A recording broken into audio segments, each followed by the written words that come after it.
Jalan kampung yang terjangkau dengan kondisi memprihatinkan membuat warga yang sakit harus ditandu. Peristiwa ini terjadi di Dusun Taupang, Desa Kopeng, Kecamatan Tapalang, Kabupaten Mamuju, Sulawesi Barat pada Senin 30 Desember 2024. M. Nasir, seorang warga setempat, meninggal dunia saat ditandu sejauh 21 km menuju Puskesmas Tapalang. Desa Kopeng berada di kawasan pegunungan dengan kondisi jalan yang sangat memprihatinkan. Warga terpaksa menggunakan tandu untuk membawa pasien menuju fasilitas kesehatan yang memakan waktu hingga 12-14 jam perjalanan. Menurut salah satu kerabat almarhum Pardi, M. Nasir mulai ditandu pada pukul 7.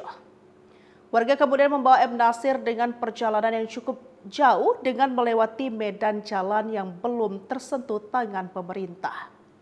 Saat sudah mendekati jalan cor, M. Nasir dinyatakan meninggal dunia. Meski pihak Puskesmas Tapalang telah mengirim ambulan untuk menjemput di titik jalan cor, nyawa M. Nasir tidak dapat diselamatkan. Setelah dinyatakan meninggal, warga kembali membawa jenazah almarhum ke kampung halaman untuk dimakamkan pada pukul 4.